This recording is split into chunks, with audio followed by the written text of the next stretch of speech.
السلام ناظرین، میں ہوں اسد علی طور، اپنے پروگرام اسد طور انسنسرڈ میں.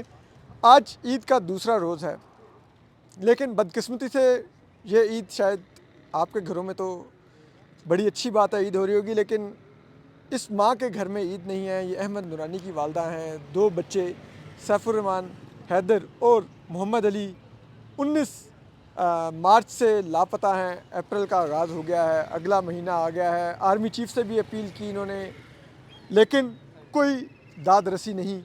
تو اس سب پر ہمارے ساتھ بات کرنے کے لیے موجود ہیں فرت اللہ بابر صاحب بھی ہیں، انسانی حقوق کے کارکن بھی ہیں، اور اس کے علاوہ ان کے وکلاء بھی موجود ہیں، ایمان مزاری اور ہادی علی چٹھا. لیکن سب سے پہلے میں ماں جی سے بات کا آغاز کرتا ہوں. آنٹی، عید پر انتظار تھا؟ آپ نے تو آرمی چیف سے اپیل بھی کی تھی. اسی لیے اپیل کی تھی کہ شاید قرآن پاک کے حافظ ہیں، مسلمان ہیں ہم سب، شاید کوئی ان کے دل میں رحم آ جائے کہ کر دیں. لیکن نہیں، میں عید والے دن بار بار سیڑھیوں پہ آ کے بیٹھتی تھی بیٹے کو دیکھنے کے لیے، شاید آ جائے وہ. تب پھر میں اسی لیے آئی ہوں کہ شاید ان کو ہو کہ میں، ان کا قصور تو نہیں ہے نا، بے گناہ ہے. اگر بے گناہ نہ ہوتے میں کبھی نہ ان کے پیچھے آتی. میرے کوئی بچہ بھی اگر کسی سے ہے تو ان سے پوچھیں، ہمارا تو کوئی قصور نہیں ہے نا، میرے بچوں کا تو کوئی نہیں ہے. اگر احمد نے کوئی سٹوری کی ہے یا کچھ بھی کیا تو ہم بار بار کہہ رہے ہیں کہ ہمارا اس کی صحافت سے یا اس کی سٹوریوں سے تو کوئی تعلق نہیں ہے نا ہمارا، نہ زیادہ مطلب ہے. یہ بچے تو اتنا ڈرتے تھے کہ وہ بیچارہ کبھی فون کرتا بھی ہے تو یہ فون نہیں اس کا اٹھاتے. کئی کتنا عرصہ نہیں فون اٹھاتے اس کا، تو ان کا کیا قصور ہے. اور یہ یہی کہتے تھے کہ ہم نہیں بات کرتے، ہمارے لیے کوئی مسئلہ نہ بن جائے.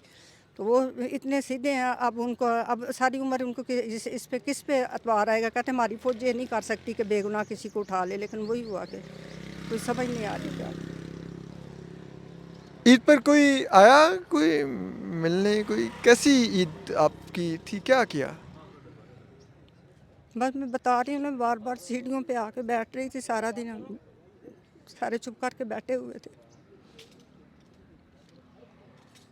سر، کوئی پولیس نے رابطہ کیا ہے ان دنوں میں؟ کوئی پولیس عید نے مطلب خانہ پوری کے لیے وہ جو انسپیکٹر صاحب ہیں ان کی کال آئی کہ کون سے والے نمبر سے انہوں نے کال آئی تھی، کون سے والے نمبر سے. تو وہ میں پہلے ہی ان کو لسٹ دے چکی تھی. پھر وہ کیونکہ حیدر بھائی کے 2 نمبر تھے، تو پھر اچھا آپ کہہ رہی ہیں کہ ان کی اس نمبر سے کال آئی تھی، تو پھر یہ والا کس کا نمبر ہے؟ تو میں نے کہا میں نے بتایا تھا 2 نمبر ہیں ان کے پاس، اس لیے آئی تھی. اور ایک انہوں نے چکر لگایا، وہ بھی صرف خانہ پوری کے لیے، مطلب صرف وہی جو پہلے سب کچھ ڈیٹیلز پوچھ چکے تھے وہی پوچھ کے پھر واپس چلے گئے. تاکہ وہ 7 تاریخ کو اسلام آباد ہائی کورٹ میں بتائیں کہ ہم تو گئے تھے جی، ہم نے تو ان یہ کے بھی کیا، ہم نے وہ دوست کیا. کہاں ہیں، ان کے دوست کہاں ہیں، ان کے دوستوں کا نام بتائیں. وہ کہیں اور بھی تو جا سکتے ہیں کہیں. مجھے سمجھ نہیں آ رہی تھی بھی دوستوں کا ان کے ساتھ کیا کام ہے، یا دوستوں نے دوست کالی وردیوں میں آ کے گھر سے دروازے پھانگ کے اغوا کر کے لے کے جائیں گے. کوئی بس سمجھ نہیں آ رہی. بیوقوف بنا رہے ہیں ہمیں. سمجھتے ہیں کہ یہ جتنا بھی بیوقوف بنا سکتے ہیں بنا لیں ہم ان کو. ایمان، 7 تاریخ کو کوئی امید ہے آپ کو کچھ ہوگا عدالت میں؟ جس طرح سے جسٹس انعام امین منہاج صاحب اتنی زبردست ہیئرنگ کر رہے ہیں کہ اب تو ایف آئی آر بھی نہیں ہوتی شخص لاپتہ ہو جائے. اسد، میں صرف ایک بات آج کرنا چاہتی ہوں. وہ بات یہ ہے کہ ہم مان لیتے ہیں، ہم سب بیوقوف بن جاتے ہیں، بس ان 2 لڑکوں کو رہا کر دیں. کیونکہ جو بھی ان کی فیملی پر اس ٹائم پر گزری ہے، کوئی اس کا اندازہ نہیں کر سکتا، کوئی اس کا احساس نہیں کر سکتا. ہر طرح سے انہوں نے اپیل کی ہے، اوپر آرمی چیف سے لے کر کون سا دروازہ انہوں نے نہیں کھٹکھٹایا. تو میری دعا ہے اس عید پر، اور میری امید ہے اس عید پر کہ ان کے جو 2 بیٹے ہیں، سائرہ کے جو 2 بھائی ہیں، انہیں فی الفور گھر پہنچایا جائے گا، انہیں بازیاب کیا جائے گا. اس ریاست کے دل میں کہیں نہ کہیں تھوڑا رحم آئے گا کہ اس بوڑھی ماں اور اس بہن کا کوئی تعلق نہیں ہے کسی کی صحافت سے، اور انہیں سزا دینا ایک بالکل ہی غیر انسانی عمل ہے. ہادی، ایمان تو مجھے باتوں سے لگا ان کو عدالت سے تو کوئی امید نہیں ہے. وہ تو کہہ رہی ہیں ہم اپیل کر رہے ہیں. احمد نورانی کی والدہ نے اپیل کیا آرمی چیف سے، ہر در کھٹکھٹایا. کیا آپ بھی ایک لائر ہیں، آئین کے لیے آپ بھی جدوجہد کرتے ہیں، آپ بھی نا امید ہو گئے ہیں عدالتوں سے؟ عدالتوں کا رول اسد آپ کے سامنے ہے، اور اس رول نے باور کرایا ہے ہر شخص کو کہ اس کے لیے عدالتیں نہیں کھڑیں. آئینی عدالتیں اس وقت غیر فعال ہیں, کوئی ایسا حکم نہیں آتا, کوئی ایسی پروسیڈنگ نہیں ہوتی جس سے کوئی امید ہی جاگے. لیکن میں یہ کہوں گا کہ یہ ماں اور یہ بہن جو سڑک کنارے عید کے دن کھڑے ہو کے رو رہے ہیں اور اپنے بچوں کی بازیابی کا مطالبہ, بھائی کی بازیابی کا مطالبہ کر رہے ہیں, ان کی بدعا سے ڈرنا چاہیے. صاحب اقتدار ہوں یا اغوا کار ہوں, ان کو ڈرنا چاہیے کہ اس ماں کی دعا سے یا بدعا سے آسمان لرز جائے گا, اور وہ سب سے بڑی عدالت, وہاں کوئی نہیں بچے گا, وہاں عہدے نہیں دیکھے جائیں گے, وہاں آپ کی کرسی یا آپ کا آفس نہیں دیکھا جائے گا, وہاں آپ سے آپ کے گناہوں کا حساب لیا جائے گا. تو ایٹ لیسٹ اس کو ہی سوچ کے ڈر جائیں اور سوچیں کہ آپ کے بچے ہیں. اور سب دیکھنے والوں کو بھی میں یہ پیغام دوں گا کہ یہ آپ کی ماں اور آپ کی بہن بھی سڑک کنارے ہوگی. اگر آج یہ ہیں تو کل آپ ہوں گے. یہ سلپری سلوپ ہے, یہ آگ ہر گھر تک جائے گی. اگر آج آواز نہیں اٹھائیں گے تو آپ اس ظلم کے ساتھ ہیں. وہی آپ یہی کہہ رہے ہیں, چراغ سب کے بجھیں گے, ہوا کسی کی نہیں. احمد نورانی صاحب کے جو رشتہ دار ہیں جو لاپتہ نوجوانوں کے, وہ بھی آئے ہوئے ہیں. آپ کہاں سے ہیں اور آپ کے لیے کتنا شاکنگ تھا؟ کیا آپ کو لگتا تھا کہ یہ دونوں سیف الرحمان حیدر یا محمد علی کچھ ایسا کر سکتے ہیں کہ ان کو اٹھا لیا جائے؟ بسم اللہ الرحمن الرحیم. سب سے پہلے تو میں آپ سب جتنے اسد طور صاحب, آپ کا مطیع اللہ جان صاحب اور جتنے بھی ساتھی اتنے دنوں سے اس احتجاج میں اور ایفرٹ میں لگے ہوئے ہیں, سب کا شکریہ. میرا نام بشارت علی سعیدی ہے, میں بہاولپور سے آیا ہوں. سیف الرحمان حیدر, محمد علی اور احمد نورانی میرے تایا جان کے بیٹے ہیں. میں ان کے ساتھ ایک ہی گھر میں بڑا ہوا.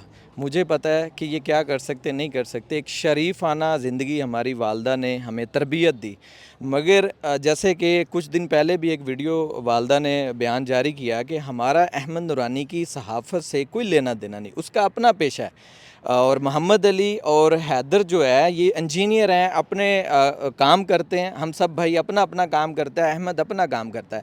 مگر احمد کی رائے سے, اس کی صحافت سے کسی کو اختلاف ہے تو اس سے پوچھا جانا چاہیے. اگر کوئی اس کو سزا دینا چاہتا ہے تو اس کو سزا دے, نہ کہ ہماری بہن کو, ہماری والدہ کو, ہمیں یا بھائیوں کو بے قصور اٹھا کر لے کر جانا. یہ کس معاشرے کا اصول ہے؟ نہ تو اس کی اسلام اجازت دیتا ہے, نہ پاکستان کا میرا خیال ہے کہ ایسا قانون ہے کہ ایک شہری نے, مہذب شہری نے کچھ کیا ہی نہیں اور آپ اس کو رات کے آدھی رات کو آ کے دیواریں پھلانگ کر, دروازے توڑ کر آپ اس کو اٹھا کر لے جائیں. اگر کوئی ایشو تھا ہمارے بھائیوں سے, محمد علی سے, حیدر سے, کسی سے, کوئی بھی ادارہ نوٹس بھیجتا, ہمیں بلاتا, ہم سے پوچھتا.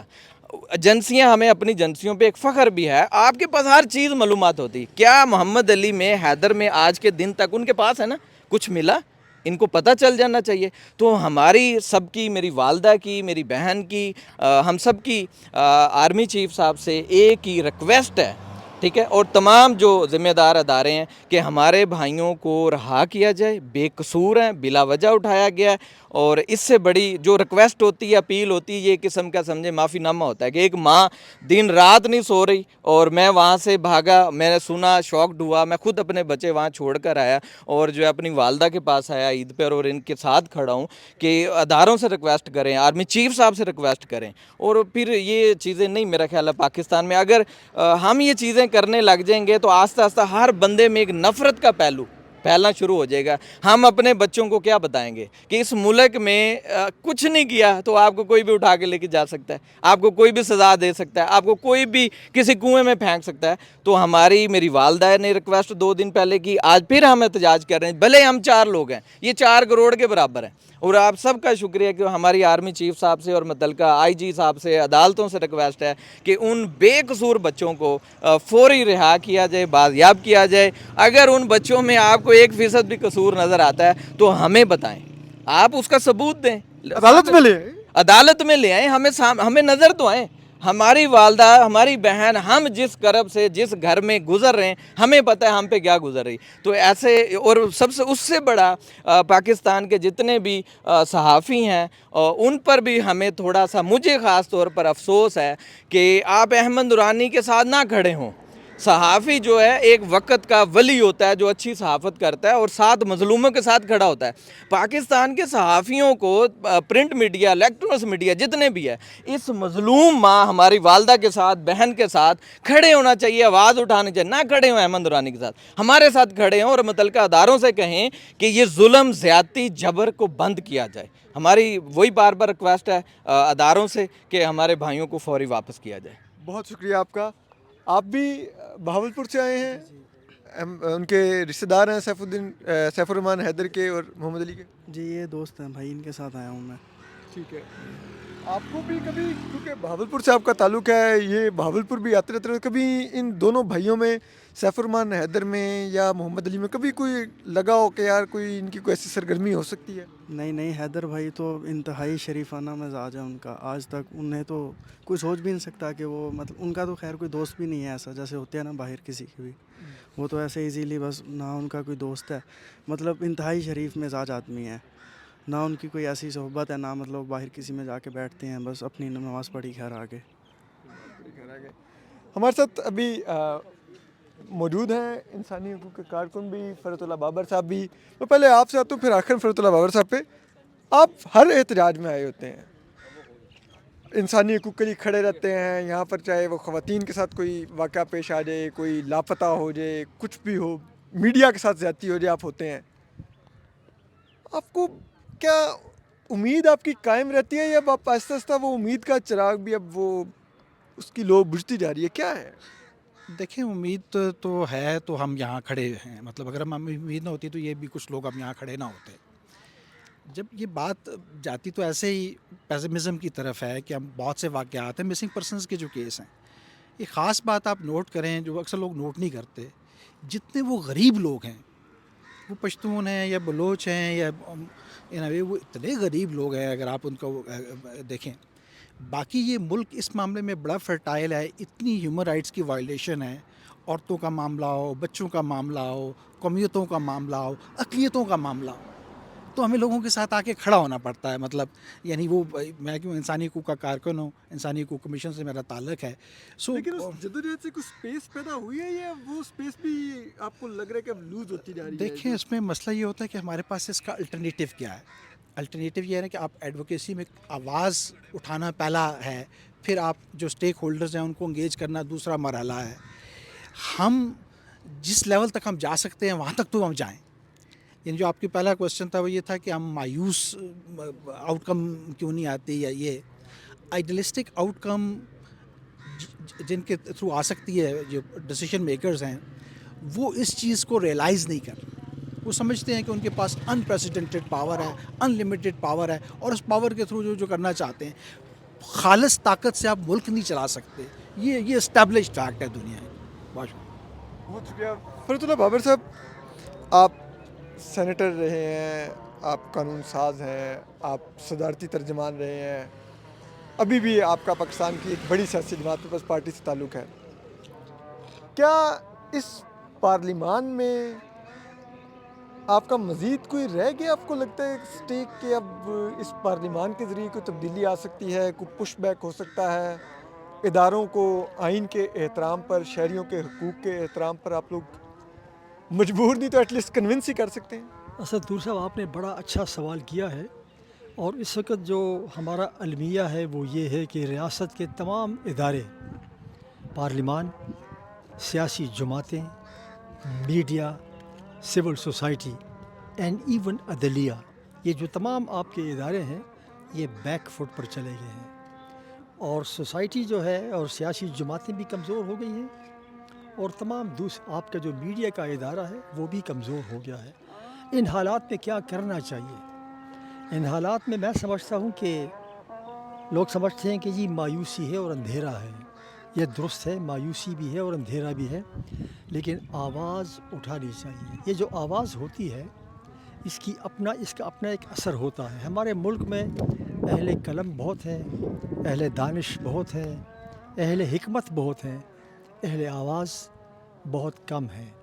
میں صرف یہ کہوں گا لوگوں سے کہ دیکھو اہل آواز بنو. اہل علم اور اہل حکمت کی اپنی ایک اہمیت ہے. اس وقت پاکستان میں اگر کسی چیز کی ضرورت ہے وہ اہل آواز کی ضرورت ہے. یہ جو آپ نے آج کا اکٹھ دیکھا یہ چند لوگ ہوں گے، لیکن یہ وہ لوگ ہیں جو آپ کی طرح آواز اٹھاتے ہیں. تو میں سمجھتا ہوں کہ درست ہے کہ اندھیرا بہت ہے، کہ میں ذاتی طور پر سمجھتا ہوں کہ اگر آواز اٹھانے والے اکٹھے ہو جائیں تو امید ہے. اس وقت جو پوزیشن ہے پارلیمان ہو یا کوئی بھی ہو وہ تمام ناکام ہو گئے، ورنہ یہی جو لاپتہ افراد کا جو مسئلہ ہے اس پر پارلیمان کے اندر ایک قانون بننے والا موجود ہے، عدلیت کے فیصلے موجود ہیں، خود جو کمیشن بنا ہے انفورس ڈس اپیئرنسز کا اس کی بھی ریکمنڈیشن موجود ہیں، لیکن جو ریاست ہے جو اس وقت ہائیبرڈ نظام ہے، ہائیبرڈ نظام میں یہ پاکستان آپ کا کو لگتا ہے اب یہ ہائیبرڈ بھی ہے؟ یہ تو مجھے لگتا ہے ہائیبرڈ سے آگے جا چکا ہے، ہائیبرڈ تو عمران خان کا تھا۔ یہ اب ایسا ہائیبرڈ ہے، عمران کا بھی ہائیبرڈ تھا، وہ سیم پیج والا تھا۔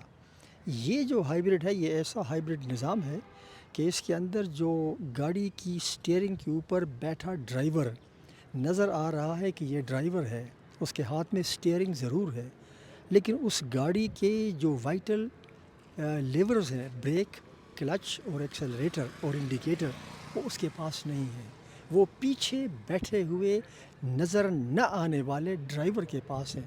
اور جو اگر آپ نقشہ دیکھ لیں تو وہ یہ ہے کہ سٹیئرنگ پر بیٹھا ہوا ڈرائیور اکاؤنٹیبل ہے، اگر ایکسیڈنٹ ہوتا ہے تو اس سے پوچھا جائے گا۔